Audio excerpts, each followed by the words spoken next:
1 hour ago, the most powerful woman in Europe received the most dangerous phone call of her political life. It wasn't from Washington, it wasn't from Beijing, it came from Rome. Giorgia Meloni, the woman Brussels spent years trying to destroy, the woman the European establishment called a fascist, a threat, a mistake, has just launched the most audacious political operation in modern European history. A coordinated, calculated, and cold-blooded plan to rip the European Commission out of Ursula von der Leyen's hands and hand it to Europe's nationalist right. This isn't a rumor. This isn't speculation. The meetings have already happened. The allies have already been locked in, and Donald Trump has already given his blessing. The Queen of Europe is facing a coup, and for the first time in her career, she has no defense. To understand why Meloni is moving right now, you have to understand what Ursula von der Leyen did to her. Because this betrayal didn't start last week. It started the moment Meloni walked into Brussels as Italy's prime minister in late 2022, and the European establishment decided she needed to be punished for winning. Von der Leyen was the one who drew first blood. Standing at a podium in September 2022, just days before Italy's national election, the Commission president issued a barely veiled threat directly at Italian voters. She told the world that if Italy made the wrong choice, the European Commission had tools to deal with them. She was talking about Meloni. She was talking about Italians choosing their own government, and she was saying in front of cameras that Brussels would punish a sovereign nation for voting the wrong way. That moment was not forgotten. It was not forgiven. And inside Meloni's inner circle, it was filed away as a debt that would one day be collected. Meloni won anyway. She swept into power with a historic mandate, built a coalition, and became the first female prime minister in Italian history. Brussels watched it happen and immediately went to work undermining her. The European Commission delayed Italian recovery funds. Bureaucrats in Brussels planted stories about Rome being unstable. European media outlets, many of them directly funded through EU advertising contracts, ran wall-to-wall coverage portraying Meloni's government as dangerous, chaotic, and illegitimate. The message from the establishment was simple. You are not welcome here, and we will make governing as difficult as possible until you fall. But Meloni didn't fall. She survived. And then something happened that changed the entire equation. The European Parliament elections of June 2024 arrived, and the continent spoke. The nationalist right exploded. Meloni's European conservatives and reformist group surged.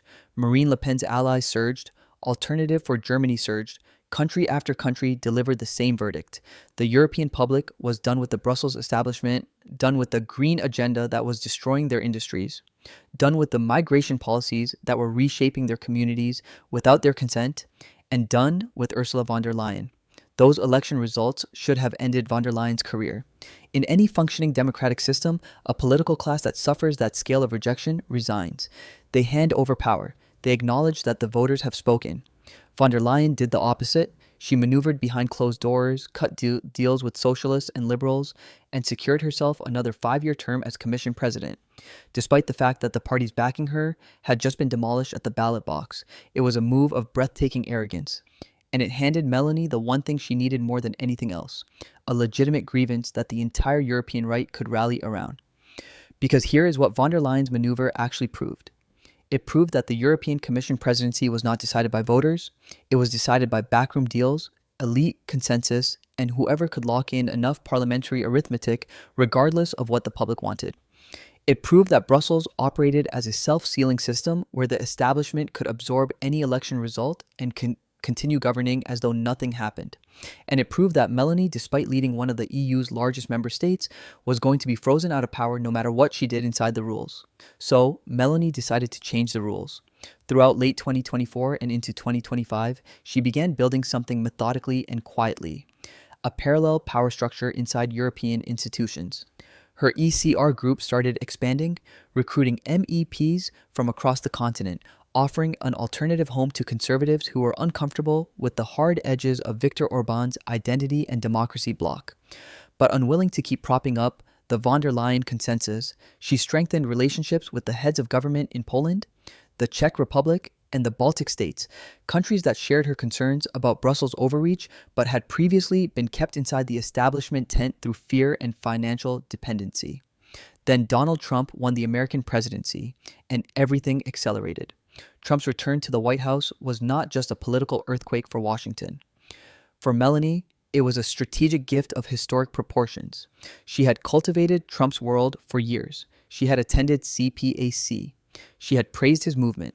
She had positioned herself as a European leader most ideologically aligned with the new American right. And the moment Trump was inaugurated, that positioning paid off. While von der Leyen scrambled to arrange calls with the new administration, trying to explain European trade policy and the Green Deal and NATO spending obligations, Meloni walked straight through the front door. She was one of the first European leaders received warmly by the Trump White House. She was treated not as a supplicant asking for favors, but as a partner. That access changed the geopolitical math entirely. For decades, the European Commission has derived a significant portion of its power from the transatlantic relationship, the ability to coordinate with Washington, to present Europe as a unified bloc in negotiations, to claim that Brussels spoke for the continent in conversations with America. That was a core source of von der Leyen's institutional authority. And now Meloni had effectively cut that wire. She had a direct line to Trump. Von der Leyen did not. And in Brussels, everyone understood what that meant. A commission president who cannot deliver the transatlantic relationship is a commission president whose leverage has evaporated. And von der Leyen, for the first time in her tenure, found herself on the outside of the most important diplomatic axis in the Western world. But Meloni wasn't finished, because what happened next is the move that turned a rivalry into an open war. And what it revealed about her plan will make even von der Leyen's most loyal allies question whether she can survive what is coming. The war went public in ways Brussels had never seen before. It did not begin with a press conference or a formal declaration. It began with money, Italian money, European money, and a fight over who actually controls the financial lifeline that keeps member states loyal to Brussels. In early 2025, the European Commission made a decision that Meloni's government described internally as the final provocation. Brussels moved to delay and conditionally freeze a significant tranche of Italy's post-pandemic recovery funds, money that had been promised, budgeted, and politically committed to Rome under the Next Generation EU program. The official reason was procedural. The Commission cited concerns about rule of law compliance and implementation benchmarks. But inside Rome, inside Meloni's cabinet, and inside every right-wing government, watching from Warsaw to Budapest, the message was read with perfect clarity. This was not a bureaucratic dispute. This was a punishment. Von der Leyen was using the EU's financial architecture as a weapon, the same weapon she had used against Hungary, against Poland, against every government that refused to bend the knee to Brussels orthodoxy. And she had just aimed it directly at Italy, the third largest economy in the Eurozone. Meloni responded with a ferocity that stunned the European establishment. She did not send a diplomatic note. She did not request a technical meeting. She went to the Italian parliament, stood at the podium, and delivered a speech that was broadcast live across Europe. A systematic, evidence-based dismantling of the Commission's legitimacy. She accused Brussels of operating a system of financial coercion designed not to protect European values, but to enforce political conformity. She named figures, she cited specific decisions, she drew a direct line between the Commission's funding decisions and the political positions of the governments being targeted, and then she said something that no Italian prime minister had ever said from that podium, that Italy was prepared to pursue every legal, political, and institutional avenue available to restructure the relationship between member states and the Commission, including challenging the legal basis of conditionality mechanisms before the European Court of Justice. It was a declaration of institutional war, and the reaction from Brussels was immediate and telling. Commission spokespeople issued terse statements. Pro-establishment MEPs accused Meloni of undermining European solidarity. The usual machinery of dismissal and delegitimization cranked into motion. But this time something was different. This time the attacks did not land the way they used to. Because Meloni had spent the previous 18 months building exactly the kind of coalition that made those attacks ineffective. She had allies in the European Parliament. She had heads of government who privately agreed with every word she said.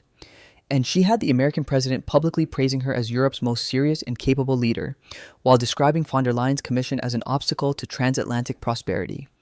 The internal commission polling leaked to several European outlets in February 2025 told a devastating story. Approval for the commission's leadership among citizens of EU member states had collapsed to historic lows. In Italy, France, Germany, the Netherlands, and Austria, majorities said they believed the Commission prioritized its own institutional survival over the interests of European citizens. In the same polling, Meloni's favorability among European conservatives had reached levels that no opposition leader outside her own country had achieved in the history of the EU. She was not just popular in Italy, she was becoming the face of an alternative European project, one that promised the same continent, the same institutions, but with the different people in charge and a fundamentally different set of priorities. Von der Leyen understood the threat, and her response revealed exactly how isolated she had become. Rather than attempting to build bridges with Meloni, rather than offering concessions on the recovery funds or opening genuine dialogue on the reform agenda that the 2024 election results had clearly demanded, she doubled down. The Commission accelerated its legal proceedings against Italy on several regulatory matters. Commission officials gave background briefings to European journalists, characterizing Meloni's government as systematically corrupt and institutionally unreliable. And von der Leyen herself, in a closed-door session of the EP group that was subsequently leaked, described the ECR's expansion as an existential threat to the European project that had to be contained at any cost. That phrase, contained at any cost, was the mistake that sealed her fate because it was recorded and it reached Meloni within 48 hours.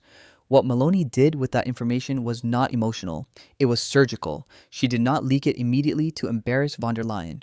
She held it. She used it in private conversations with wavering EP members, conservatives inside von der Leyen's own political family who were uncomfortable with how far left the Commission had drifted, who had watched the Green Deal devastate their constituents, who had been told by voters in election after election to change course, and had delivered those messages to Brussels only to be ignored. She told them what von der Leyen had said about containment. She showed them what it meant, that the Commission president viewed the democratic will of European conservative voters not as a mandate to be respected, but as a problem to be managed. And one by one, quietly, she began flipping them. By March 2025, the architecture of Meloni's coalition had become visible to anyone paying close attention to European parliamentary procedure. The ECR and a growing faction of dissident EP members were coordinating voting behavior on key legislative files. They were blocking Commission initiatives not loudly and dramatically, but methodically, using procedural mechanisms, committee votes, and amendment strategies that flew under the radar of the mainstream European press, but were registered with cold precision inside the Commission's Legislative Affairs Office. Von der Leyen's legislative agenda was stalling. Her signature initiatives were being watered down or delayed, and the parliamentary majority she had assembled so carefully in the summer of 2024 was developing fractures that her whips could no longer paper over. The Queen of Europe was losing control of her parliament, and she still had no idea how deep the operation against her actually ran. Because the most dangerous part of Meloni's plan had not yet been revealed. The most dangerous part of Meloni's plan was not the speeches, the alliances, or even the institutional resistance she had built inside the European Parliament. It was the final phase, the part designed not just to weaken Ursula von der Leyen, but to remove her entirely. Because by early 2025, Meloni and her allies had begun quietly exploring a mechanism that had never been successfully deployed against a sitting Commission president, a coordinated effort to collapse the parliamentary support that kept her in power and trigger a leadership crisis that Brussels would not be able to contain. This was not something that could be done overnight. It required precision, timing, and absolute discipline among dozens of political actors across multiple countries. One misstep, one premature leak, and the entire operation would collapse under the weight of establishment retaliation. But Meloni had prepared for this. She had spent months identifying the weakest links in von der Leyen's coalition, the MEPs who had publicly supported her but privately resented the direction of the Commission, the national delegations under pressure from voters back home, and the political figures who understood that the 2024 election results had fundamentally changed the balance of power in Europe. These were not radicals. These were not outsiders. These were insiders, people who knew exactly how Brussels worked and how to break it from within. The strategy was simple in design but devastating in execution.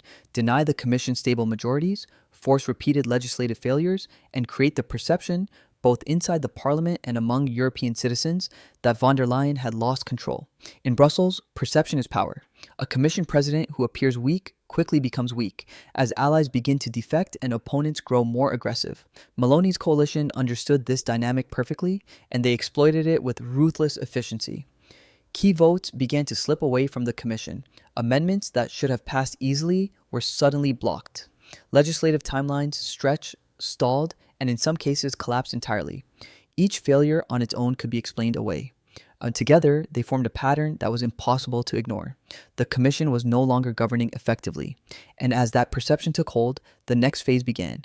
Behind closed doors, discussions intensified around the possibility of a formal challenge to von der Leyen's leadership. Not through dramatic public confrontation, but through the slow erosion of confidence that would make her position untenable. National leaders began asking quiet questions. Could she still deliver results? Could she still manage the parliament? Could she still represent Europe on the global stage, especially with a White House that clearly preferred dealing with Meloni? These questions did not need immediate answers. They only needed to exist. Because once they did, the stability of von der Leyen's presidency was already compromised. At the same time, Meloni's allies in key member states began signaling a shift. Public rhetoric softened toward the idea of institutional reform. Criticism of the Commission became more direct, more frequent, and more coordinated. What had once been isolated voices of dissent were now forming a chorus, one that echoed across national parliaments, media outlets, and political platforms throughout Europe. And still, von der Leyen held her ground. She continued to project confidence, to speak of unity, to insist that the Commission remained strong. But inside Brussels, the reality was becoming harder to hide. Meetings grew more tense. Internal divisions widened. Officials who had once been unwavering in their support began to hedge, to prepare for the possibility that the political ground beneath them was shifting, because it was, and then came the moment that turned a slow-moving crisis into something far more dangerous. A coordinated bloc of MEPs, drawn from multiple political families but aligned in strategy, began openly defying Commission-backed positions in a series of high-profile votes. This was no longer quiet resistance. This was visible, undeniable opposition. It sent a message not just to Brussels, but to every capital in Europe. The Commission's authority was no longer absolute. For Meloni, this was the tipping point. The operation had moved from the shadows into the open, and there was no turning back. The question was no longer whether von der Leyen's power could be challenged, it was whether it could survive. And as the pressure continued to build, as alliances shifted and confidence eroded, one reality became clear.